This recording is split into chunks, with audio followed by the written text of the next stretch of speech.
It helps you see that there's something inside of you that's greater than your ego that really cares about where your life is going and really cares. Like it's like almost like this deep caring part of ourselves that wants the best for us. And it's like inside of us already. It's not from the outside. And we start to become our own inner resource in life to tap into it and have that experience.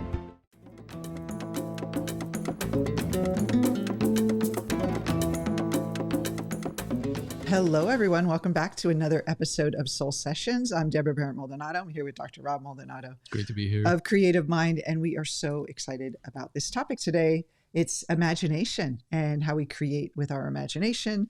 It's the results we get in our life come from our imagination.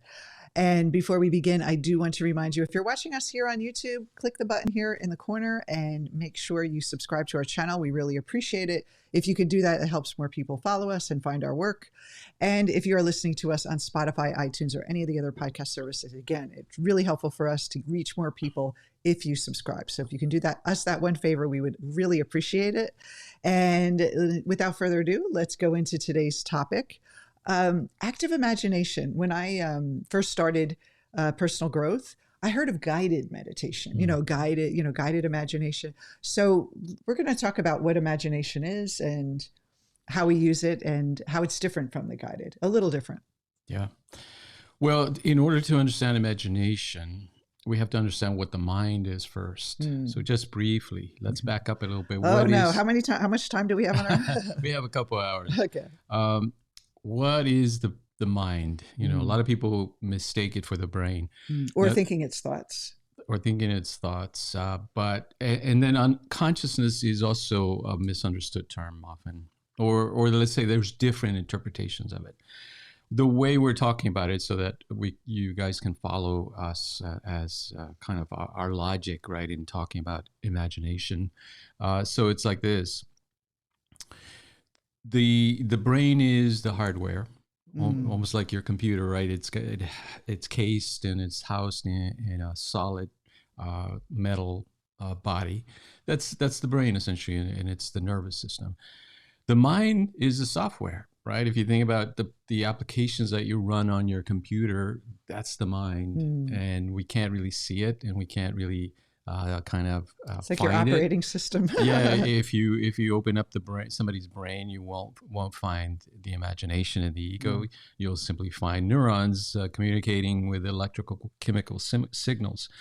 So the hardware, brain, the software is the mind.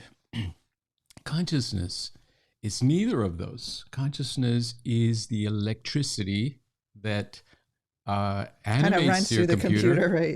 Yeah. That without the, if you unplug it, the computer is just a useless piece of furniture, right? It still has the wires and the software is still loaded on the hard drive, but there's nothing to animate it. That's right. So that's like in a nutshell. That's what we mean by consciousness. It is not neither the hardware nor the software. It is the animating principle that enlivens and animates the mind, right? The human mind.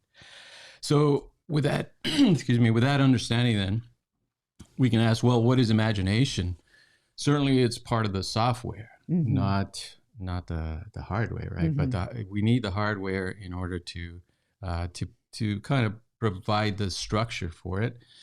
But the software of imagination, it's really, in computer terms, it would be like the computer has enough intelligence to program itself. Like AI almost? Yes, exactly. That it is the ability to self-reflect, meaning it's going to ask, what kind of structure am I in? And then what can I develop as far as software for myself in order to evolve to the next level? So imagination is much more powerful than information. Guess who said that? Einstein. He said imagination is everything. It is everything because, if we look at his work, what he was doing essentially was running what are called thought experiments. So a thought experiment, you don't have to go to the lab and set up your experiments to understand what the results would be. You can run it in your imagination. So adaptively, what is our imagination? It's our ability to think of the world in almost Creative like or a video yeah, okay. that we can run forward and backward. We can freeze frame it Mm. and then run alternative futures, like Mm. like alternative endings to a movie. Yeah. We Like can build your own story kind of thing. yeah Yeah. we can look at those things as thought experiments Mm. without actually living through them. And so but by default, I mean the brain is or and the mind is designed this way because we needed to foresee the future, like to prevent us from harm. So there's like a survival mechanism that there's imagination has. So you say you got hurt with some going really fast or tripping down the stairs, Hmm. just simply. Every time you go down the stairs, your imagination kicks in, like, oh, like I hope I don't fall down the stairs again, and it starts picturing it. If you flub on stage, your mind is going to hold on to that and go, be careful, you don't want to flub on stage again. And so it creates almost like the worst case scenario to protect you. And that's basically the default that we use our imagination for. We imagine our worst case scenario all the time as a survival mechanism, and we rarely use our imagination for the best case scenario. There is a negativity bias installed in our software. Mm-hmm. And like you say, It's like it's a a risk protective. management system, like Yeah, like make sure everything's checked off. that's right. But if we let it go on autopilot, right, on default mode, which Mm-hmm. most of us do, because we're never taught how do you change that pattern in the brain or in the mind, then we're stuck with it. That our mind will go to the default, which is a negativity bias, meaning we're always going to be looking for problems, focusing on the wrong thing, which is the worst case scenario, like you said, instead of the possibilities. So there's a funny story about a friend of mine sent when I was single a long time ago, and it was a story of a woman who was riding in the car with her partner that she was dating, and she said to him, "Can you believe it? We've been dating 3 months already." Mm. And he was really quiet, and he was quiet the whole time, and she couldn't figure out, like, oh, and then her imagination went, oh my god, I'm pushing him, he's having all these fears about our relationship. And then later on she calls him up and she goes, if you're not ready for a commitment, I think we just break up. Meanwhile, his side of the story is, while he was sitting there, he was thinking, 3 months, ooh, did I change the oil? Oh my God, has it been 3 months? Oh my God, what's going to happen to my car? And then he drops her off and forgets all about this 3 months. It didn't even matter to him. And he like had pizza and he was having a beer and he's like, and then she breaks up with him. But it's that kind of funny thing where we make up what other people are thinking of us. We read other people's minds, that mind reading that our brain does. There's a lot of cognitive distortions. And so we start reading the world and our imagination blows it up to this big thing. And have you ever had a misunderstanding with someone where you thought they meant something and you meant something, and then when you talked about it, it's like, oh, but in the middle, your imagination just looks for the worst. It never says, oh, she must have meant well. It's like, oh my God, this is a terrible person. So it really does drive our life if we aren't conscious of it. It's like a runaway train, our imagination. My friend Lainey, remember Lainey? She used to call it the crazy train. We'd go on this train of like obsessive thinking, and our imagination just takes us for a ride. And then we feel so upset, and then we're spending so much of our energy worried about something that's not even something to worry about. Yes. So that's the downside of imagination. Yeah, well, the whole idea, if we don't know how to work with our mind, it's like having a supercomputer delivered to our home without instructions, and we're misusing it, or we're using it to play very simple video games or make phone calls and things like that. So we want to understand what is the mind, what is imagination. Why did Einstein think of it as so important? So Jung himself, Carl Jung, discovered this power of the imagination. Of course, he was studying the mind, the brain, psychopathology, all these incredible things early on, and he was out to develop a psychology that would allow us to master the mind and imagination. Just like Einstein, he found was incredibly powerful. It's like one of the superpowers that we're given, but we have to understand how to use it. If we don't understand how to use it, then we end up using it in the wrong way Yeah. to create the worst possible scenarios for ourselves instead of creating possibility and opportunity. Like Mark Twain, his famous quote is, "I had a lot of terrible things happen that actually never came to life, in my life. And I had a lot of terrible things in my life. Most of them didn't happen." And that's really the mind, the default mind. It gets in there. Now, active imagination, it's different from guided imagination or guided visualization. I mean, it's part of your bringing in imagination there, but active imagination is a little different. And can you talk about what the difference is? Yeah. So Jung, in around 1913, he broke up with Freud. They split and had a big falling out, and he underwent kind of a crisis of consciousness. He wasn't sure on his path forward, and he started to look inward and to really take note of what was going on in his mind as he experienced these things. And he found that his imagination was taking him to very deep places in the psyche. Mm-hmm. So he started to develop this technique called active imagination as a way of communicating with this unconscious content that was coming up from his deeper psyche.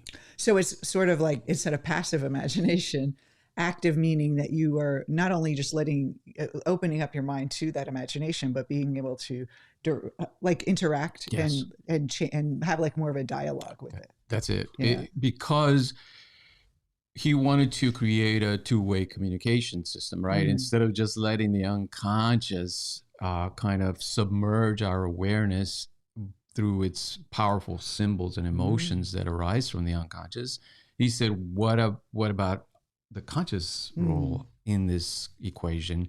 How can we as conscious beings start to communicate back and forth, right? Create a two-way communication, this transcendent function that he called, to develop our ability to really take advantage of what's coming up from the unconscious mind.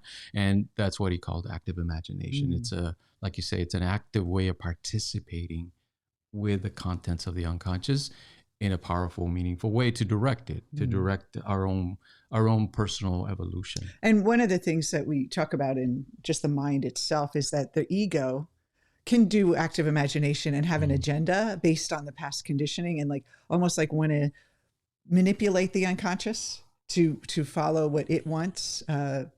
If you haven't done shadow work, what will happen is you'll use active imagination to kind of like almost impress upon the unconscious of what you want. And I did this with when I first started as a hypnotherapist, like reprogramming, like the ego is just like, I want to find money. So I want to pre-program and talk to my imagination and imagine wealth. And that really is like when you're, imagine that you have a wall in your house and you want to paint it a different color. That's like painting it over the last color, like just kind of overlaying it. And the two-way communication, when you do shadow work and you're doing the individuation, you're actually stripping off the old paint and being able to have a fresh wall without being tainted by the past, and you're kind of creating something new. So that's kind of a metaphor for it. Not exactly perfect, but just understanding that we want to be open to what the unconscious wants to tell us versus directing it. And you're going to think positive now, and you're going to have, stop being so sad, or telling emotions they should change. It's more like welcoming and curiosity and non-judgment. Yeah, that's a good way to think about it. Jung, of course, was individuating from that point of crisis of awareness, of consciousness. He started to develop this idea that there must be a growth principle within the psyche that is prompting us to grow ourselves from within. So it's like it's like trusting in our deeper nature. Yes. There's like a deeper nature beyond just the conditioning from our mind and our life experience and our memories, which we can use imagination for. A lot of people that write use characters from their life, but there's another force within us, a creative force that we were born with before all our life experiences, that we can tap into. And whatever you call it, it's that deeper self that we're really inviting into our lives. So here's a quote directly from Carl Jung. He says active imagination requires a state of reverie halfway between sleep and waking. Now, this sounds familiar, of course. This is what meditation is in Eastern philosophy. It's a state of mind that connects both the waking state, meaning our alert state of mind, and the deep sleep state, or the kind of the restorative state of mind where you're forgetting who you are. You're transcending the ego and the awareness of the senses and experiencing the deeper psyche. So it's sort of like when you go to sleep at night, your ego goes dormant and you're in the, either dream state or deep sleep. And then when you wake up, you still aren't really fully putting on your ego clothes yet. You're not waking. So you're in that in-between state where more possibilities are available.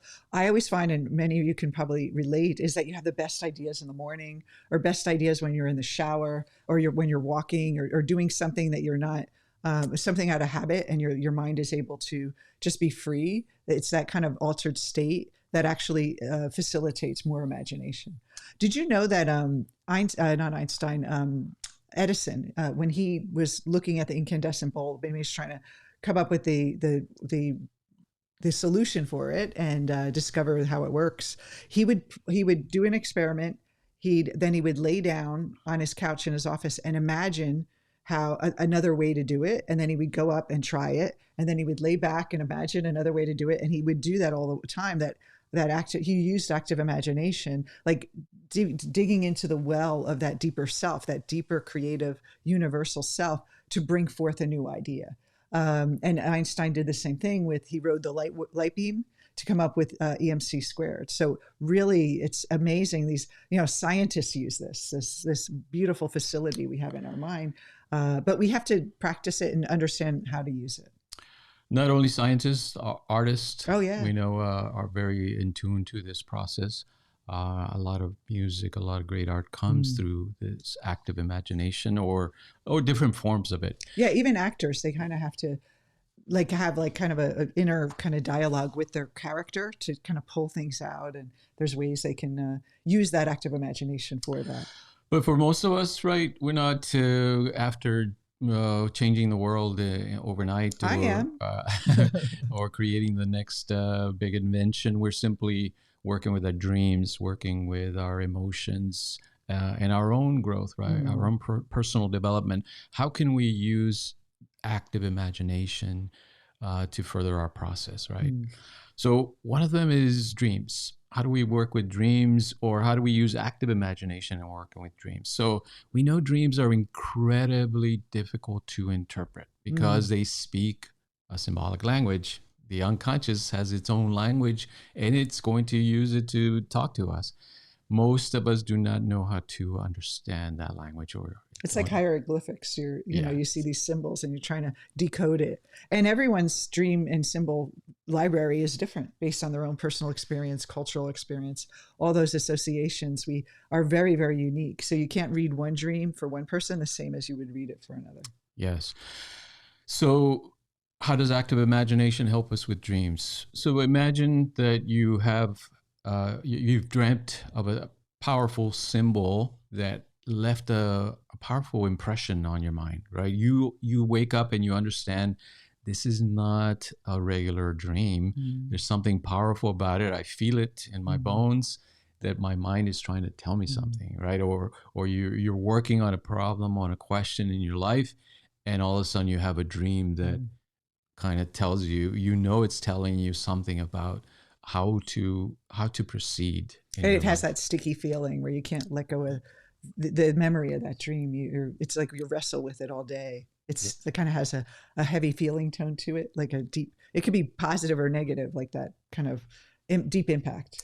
Yeah, Jung called these big dreams, right? So you have a big dream that has this numinous quality, this kind of sense of spirituality or kind of an omen feel to it.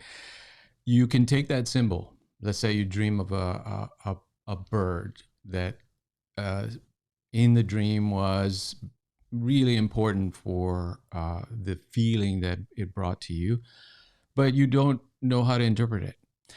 Now you go into this half halfway between sleep and waking state that Jung is talking about, which is kind of a meditative state, right? It's a relaxed state of mind where you're still awake and alert, but you're also looking inward into the unconscious. And it's relaxed. You're not trying to force anything. You're not attached. I think the main thing with active imagination is to not be attached to the outcome, is enter it curious without any expectation or attachment or wanting to force anything. And you just allow it. It's like a gentle tapping, like a balloon tap, feather tapping a balloon, like really kind of back and forth, a very light, explorative, creative flow. Once you're in that state, and this will only take a few minutes, but once you're in that relaxed, open mind state of mind, you bring in the symbol, right? You call it in or you imagine it at the center of your awareness. Now, you're not going to direct it. You're simply, the instruction is like this, simply focus on generating as clearly as possible that symbol in your imagination and holding it as much as possible, still, steady, clear. Then, as you're doing that, let it go. In other words, you're still holding it in mind, but you're letting it do its thing. Like evolve into something else. Yeah, if it starts to move, it starts to morph, let it go, just follow it with your awareness and see where it leads you. That's very much a good description of that halfway point between being awake and being asleep, where you're kind of in a state of a dreamlike state, but you're paying attention to it. So what it's going to give you, it's more information on the meaning of the symbol, and you can use your conscious mind to ask the question, lead me to the meaning of the symbol. And then also noticing the feeling of the symbol. And then if it shifts and so you're just kind of exploring. And of course, we always recommend having a coach, because the coach can help you with the whole framework, because this technique in a standalone is not a standalone technique. It's something you want to do in a whole process of individuation. But for me, I use active imagination every morning. I do an animus meditation, which is your alter self. That is, Jung came up with the animus, the male counterpart, or the masculine, not male, but masculine part archetype. And I would just open up a big can of worms. And so I do the animus meditation, and it's like my deeper self. And I have a whole, elaborate active imagination every morning. That's just this place I go to. And then I ask for a symbol every day. And sometimes I don't, it's like very vague, and then it just pops up. Like, it's just weird. Like, I don't force it. It just pops up. And then instantly it does not make any sense. Like, why am I getting this symbol? And the more I allow it to be there, I start to see, just like being with it. Oh, I think I'm seeing what the message is. Because, for us, the unconscious doesn't speak to us usually in words like, you should do this. And I think, this is the plan for you, or you're resisting something. It comes in the form of symbolic messages. And it's like a deeper message than words can even carry. Yeah. And so I found it extremely, extremely powerful in my everyday and my goals in my outer life, is to check in every morning and do this like little journey into myself. And it's really powerful. And first thing in the morning, before I even get out of bed, I do it. And it's a wonderful practice. And it's taught me so much about what's going on inside. And what I think it really does is it helps you see that there's something inside of you that's greater than your ego, that really cares about where your life is going, and really cares. Like, it's like almost like this deep caring part of ourselves that wants the best for us. And it's like inside of us already. It's not from the outside. And we start to become our own inner resource in life to tap into it and have that experience. Do you journal? Yes, I journal sometimes. Actually, I did a lot more before I did the Jungian work, because everything in personal development, a lot of journaling. And I remember imagining what it would be like to receive a beautiful love letter from a man that loved me. I never had a really great relationship. So I lived in Colorado at the time. I sat on the hill, and I remember this day, it was Easter, and it was a beautiful spring day, and I was sitting on the rock, and I was just journaling, "Dear Deborah," and I wrote this beautiful love letter from my true love. And what's really interesting is that it just flowed out of me. that the letter you gave me when we first met was almost identical word to word to what I imagined. And so what happens is that you're starting to see that what you create in your imagination is creating a seed for it to show up out there. But you have to be non-attached. That's the thing. You have to be tapping into that deeper, imaginative, non-ego self that actually creates more space and creates more ideas than just your ego will kind of maybe a couple inches over your comfort zone, but your imagination is limitless. Beautiful, beautiful. How about you with contemplation is another way you can. Yeah, so in Eastern philosophy, there's this idea that there's higher knowledge, which is different than lower knowledge or regular knowledge. Let's say regular knowledge is information about the world, the apparent world, the way we experience it. Like how to open your phone, how to drive a car.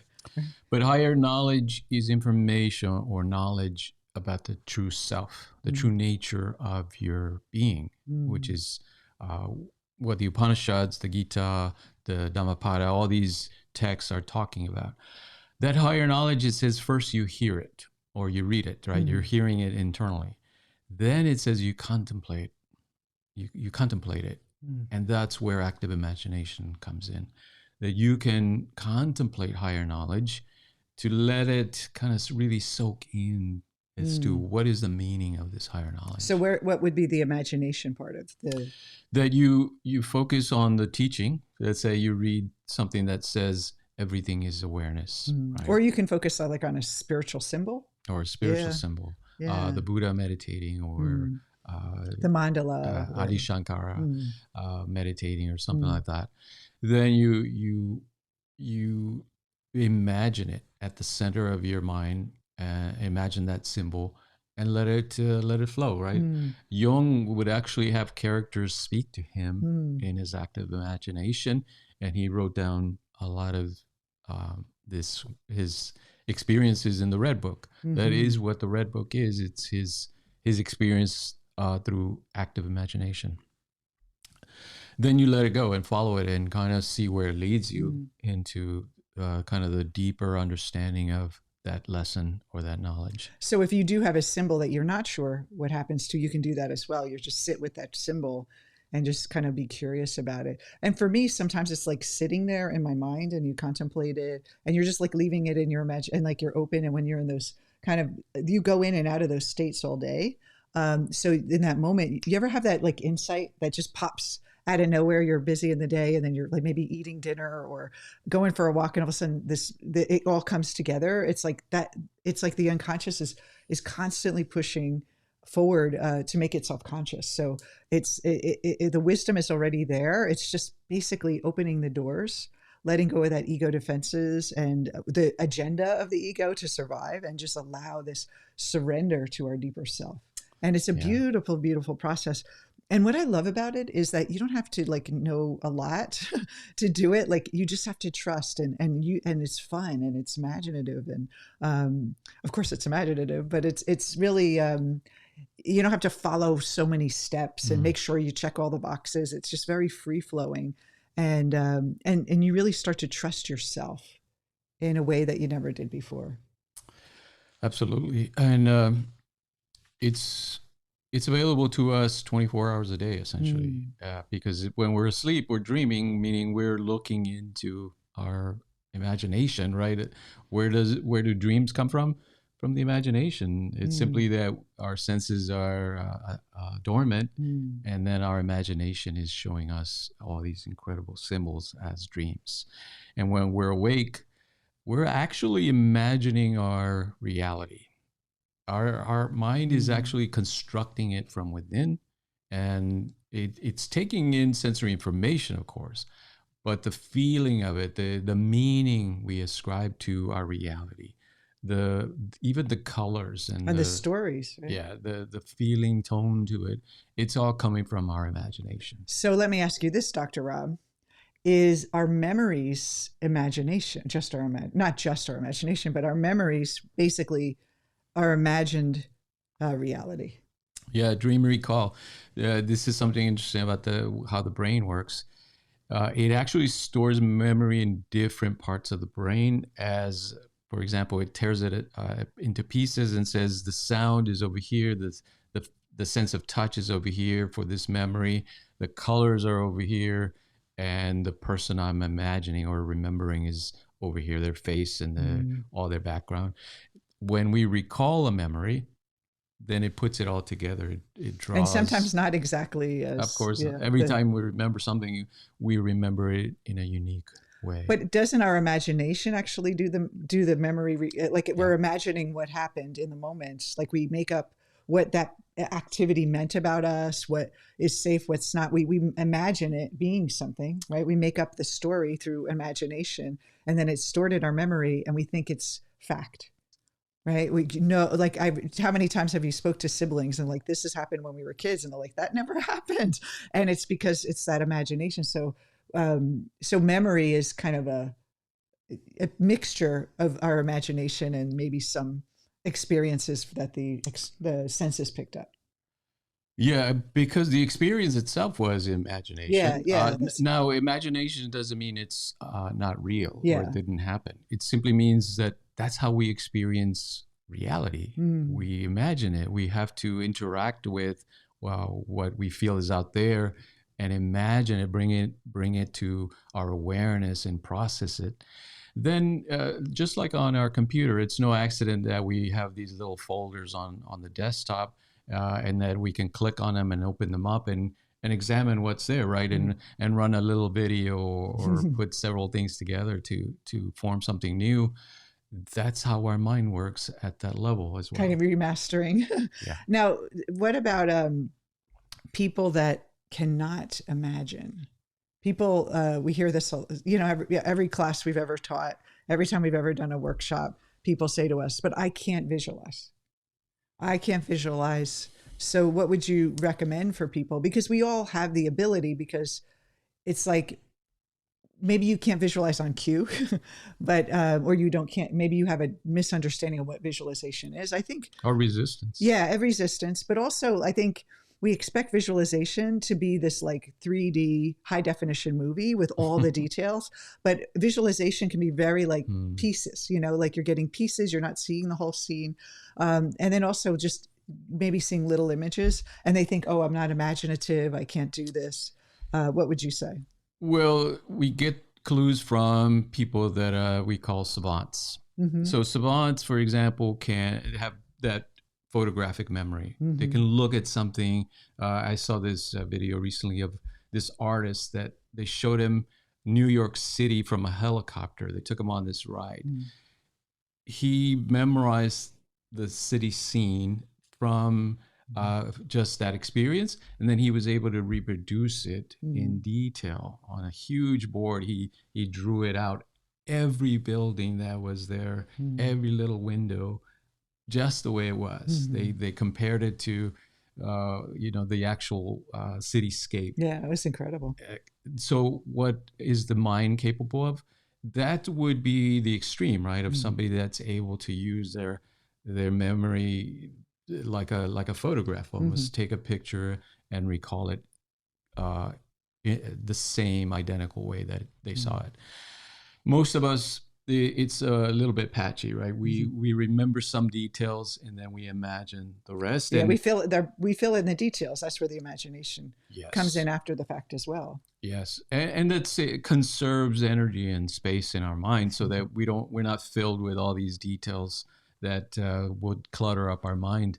It simply records important elements, things that are new, unexpected, take priority, and things that are usually there, we just fill them in with our imagination, essentially. That way, we're able then to focus on what's important and not clutter our mind so much.